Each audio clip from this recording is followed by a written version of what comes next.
प्रयागराज के लेटे बड़े हनुमान जी की कथा।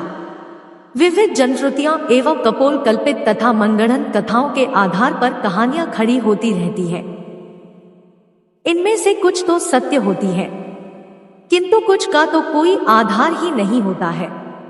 यही बात इलाहाबाद में प्रयागराज क्षेत्र के संगम तट पर स्थित पुराण प्रसिद्ध लेटे हुए हनुमान जी के विषय में है। यह मंदिर धरती का एकमात्र मंदिर है जिसका विवरण पुराणों में विशद रूप से प्राप्त होता है। यही एकमात्र ऐसा मंदिर है जहां हनुमान जी के लेटे हुए रूप का विवरण मिलता है। अब आजकल तो अनेक मंदिर बन गए हैं जहां हनुमान जी को लेटा हुआ दर्शाया गया है। संभवतः महाराष्ट्र के औरंगाबाद के समीप महसमल में बना लेटे हुए हनुमान जी का विशाल मंदिर भी इसी श्रेणी में आता है। अस्तु जो भी हो, पुराणों में एक ही लेटे हुए हनुमान जी के मंदिर का विवरण प्राप्त होता है और वह प्रयाग क्षेत्र के संगम तट पर स्थित इलाहाबाद के बड़े हनुमान जी का मंदिर ही है। जो प्रचलित कथा इस लेटे हुए हनुमान जी के मंदिर के विषय में प्राप्त होती है वह यह है कि एक बार एक व्यापारी हनुमान जी की भव्य मूर्ति लेकर जलमार्ग से चला आ रहा था। वह हनुमान जी का परम भक्त था। जब वह अपनी नाव लिए प्रयाग के समीप पहुंचा तो उसकी नाव धीरे धीरे भारी होने लगी तथा संगम के नजदीक पहुंचकर यमुना जी के जल में डूब गई। कालांतर में कुछ समय बाद जब यमुना जी के जल की धारा ने कुछ राह बदली तो वह मूर्ति दिखाई पड़ी। उस समय मुसलमान शासक अकबर का शासन चल रहा था। उसने हिंदुओं का दिल जीतने तथा अंदर से इस इच्छा से कि यदि वास्तव में हनुमान जी इतने प्रभावशाली है तो वह मेरी रक्षा करेंगे, यह सोचकर उनकी स्थापना अपने किले के समीप ही करवा दी। किंतु यह निराधार ही लगता है, क्योंकि पुराणों की रचना वेदव्यास ने की थी जिनका काल द्वापर युग में आता है। इसके विपरीत अकबर का शासन 14वीं शताब्दी में आता है। अकबर के शासन के बहुत पहले पुराणों की रचना हो चुकी थी। अतः यह कथा अवश्य ही कपोल कल्पित, मनगढ़ंत या एक समुदाय विशेष के विलुप्तीकरण का मायावी जाल ही हो सकता है। जो सबसे ज्यादा तार्किक, प्रामाणिक एवं प्रासंगिक कथा इसके विषय में जनश्रुतियों के आधार पर प्राप्त होती है वह यह है कि रामावतार में अर्थात त्रेतायुग में जब हनुमान जी अपने गुरु सूर्यदेव से अपनी शिक्षा दीक्षा पूरी करके विदा होते समय गुरुदक्षिणा की बात चली। भगवान सूर्य ने हनुमान जी से कहा कि जब समय आएगा तो वे दक्षिणा मांग लेंगे। हनुमान जी मान गए, किंतु फिर भी तत्काल में हनुमान जी के बहुत जोर देने पर भगवान सूर्य ने कहा कि मेरे वंश में अवतरित अयोध्या के राजा दशरथ के पुत्र राम अपने भाई लक्ष्मण एवं पत्नी सीता के साथ प्रारब्ध के भोग के कारण वनवास को प्राप्त हुए हैं। वन में उन्हें कोई कठिनाई न हो या कोई राक्षस उनको कष्ट न पहुंचाए, इसका ध्यान रखना। सूर्यदेव की बात सुनकर हनुमान जी अयोध्या की तरफ प्रस्थान हो गए। भगवान सोचे कि यदि हनुमान ही सब राक्षसों का संहार कर डालेंगे तो मेरे अवतार का उद्देश्य समाप्त हो जाएगा। अतः उन्होंने माया को प्रेरित किया कि हनुमान को घोर निद्रा में डाल दो। भगवान का आदेश प्राप्त कर माया उधर चली जिस तरफ से हनुमान जी आ रहे थे। इधर हनुमान जी जब चलते हुए गंगा के तट पर पहुंचे तब तक भगवान सूर्य अस्त हो गए। हनुमान जी ने माता गंगा को प्रणाम किया तथा रात में नदी नहीं लांघते, यह सोचकर गंगा के तट पर ही रात व्यतीत करने का निर्णय लिया। हनुमान जी के हृदय में अपने गुरु की आज्ञा पालन का संदेश घुमड़ रहा था। अतः उन्हें नींद भी नहीं आ रही थी। अतः वह आसन लगाकर ध्यानस्थ हो विचार मग्न हो गए। इधर माया ने जब उन्हें ध्यानस्थ देखा तो वह डर गई, क्योंकि यदि प्रातः काल हो गया तो हनुमान जी अयोध्या पहुंच जाएंगे तथा प्रण के दृढ़निश्चयी हनुमान जी अपना कार्य प्रारंभ कर देंगे। अचानक हनुमान जी का ध्यान टूटा। उन्होंने सोचा क्यों न रात सत्संग में बिताई जाए। यह सोचकर वह ऋषि भारद्वाज के आश्रम की तरफ चल पड़े। अब माया और भी निराश हो गई। हनुमान जी भारद्वाज ऋषि के आश्रम पहुंचे। वहां वेद पुराण का व्याख्यान चल रहा था। हनुमान जी वहीं बैठकर कथा सुनने लगे। कथा में भारद्वाज ऋषि ने बताया कि कल यहाँ पर जगत के स्वामी तथा अयोध्या नरेश दशरथ के पुत्र के रूप में अवतरित भगवान राम गंगा को पार कर पहुँचने वाले हैं। हनुमान जी प्रसन्न हो गए।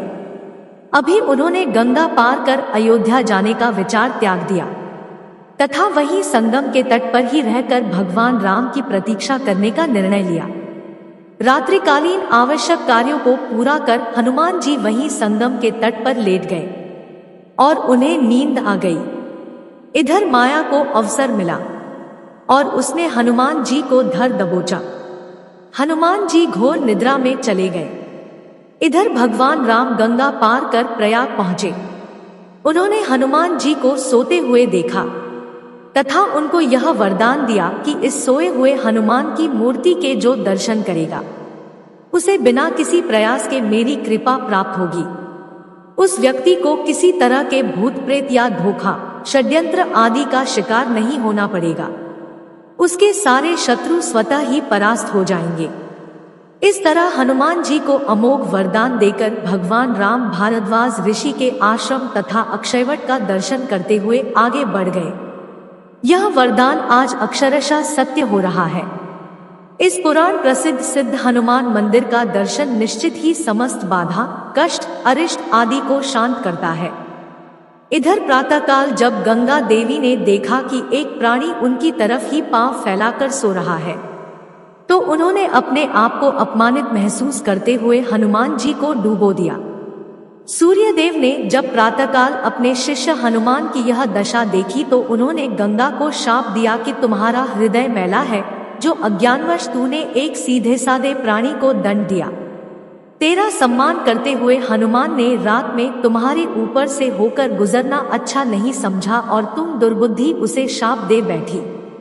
जा आज से तू प्राणियों के मरे शरीर एवं गंदगी धोने वाली हो जाओ। गंगा नदी के दूषित होने से संसार के समस्त देव संबंधी एवं शुभ कार्य बाधित होने लगे। तब समस्त देवताओं ने मिलकर भगवान सूर्य देव की पूजा अर्चना की। तब भगवान सूर्य देव ने कहा कि जा गंगे, तेरे जल के ऊपर मेरी किरणों के पड़ते ही तुम्हारे जल की पवित्रता बढ़ जाएगी तथा तुम्हारे जल से मेरा किया गया स्तवन पूजन कोटि गुना फल देने वाला होगा।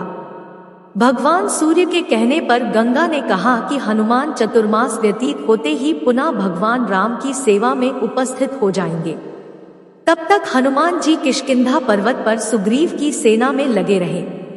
चतुर्मास बीतने पर भगवान राम सीता की खोज करते हुए किष्किंधा पर्वत पर पहुंचे। वहां पर उनकी मुलाकात भगवान राम से हुई। अस्तु कालांतर में जब मुगल शासन के दौरान अकबर के समय में जब बादशाह अकबर ने उस सिद्ध तपोभूमि को अपने किले के रूप में परिवर्तित करना प्रारंभ किया, तब उसके दीवार की ही सीध में सोए हुए हनुमान का मंदिर पड़ गया। उसने तत्कालीन हिंदू धर्मगुरुओं एवं पंडितों को रुपए पैसे का लोभ देकर तथा डरा धमका कर उस सोए हनुमान जी के मंदिर को अन्यत्र स्थापित करवाने के लिए राजी किया। हनुमान जी के मूर्ति की खुदाई होने लगी। जब समूची मूर्ति की खुदाई नीचे से कर ली गई, तब उसे उठाया जाने लगा। जब लगातार कोशिश के बावजूद भी मूर्ति नहीं उठी, तब उसे भारी सामान उठाने वाली मशीन से उठाने की कोशिश की जाने लगी। जो जो उस मूर्ति को उठाने की कोशिश की गई, वैसे वैसे मूर्ति और भी नीचे धंसती चली गई। अंत में डरकर अकबर ने उस मंदिर को हटवाने का काम बंद करा दिया तथा डर के मारे उसने हनुमान जी की बड़ी पूजा आराधना की।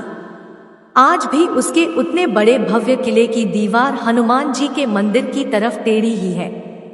एक मान्यता और है इस मंदिर के बारे में। इस मान्यता के पीछे राम भक्त हनुमान के पुनर्जन्म की कथा जुड़ी हुई है। लंका विजय के बाद बजरंग बली जब अपार कष्ट से पीड़ित होकर मरणासन्न अवस्था में पहुंच गए थे, तो मां जानकी ने इसी जगह पर उन्हें अपना सिंदूर देकर नया जीवन और हमेशा आरोग्य व चिरायु रहने का आशीर्वाद देते हुए कहा कि जो भी इस त्रिवेणी तट पर संगम स्नान पर आएगा उसको संगम स्नान का असली फल तभी मिलेगा जब वह हनुमान जी के दर्शन करेगा।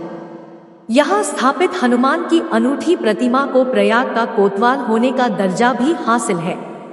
आमतौर पर जहां दूसरे मंदिरों में प्रतिमाएं सीधी खड़ी होती हैं, वहीं इस मंदिर में लेटे हुए बजरंग बली की पूजा होती है। पौराणिक कथाओं के मुताबिक लंका विजय के बाद भगवान राम जब संगम स्नान कर भारद्वाज ऋषि से आशीर्वाद लेने प्रयाग आए तो उनके सबसे प्रिय भक्त हनुमान इसी जगह पर शारीरिक कष्ट से पीड़ित होकर मूर्छित हो गए। पवन पुत्र को मरणासन्न देख मां जानकी ने उन्हें अपनी सुहाग के प्रतीक सिंदूर से नई जिंदगी दी और हमेशा स्वस्थ एवं आरोग्य रहने का आशीर्वाद प्रदान किया। मां जानकी द्वारा सिंदूर से जीवन देने की वजह से ही बजरंग बली को सिंदूर चढ़ाए जाने की परंपरा है। संगम आने वाला हर एक श्रद्धालु यहाँ सिंदूर चढ़ाने और हनुमान जी के दर्शन को जरूर पहुँचता है।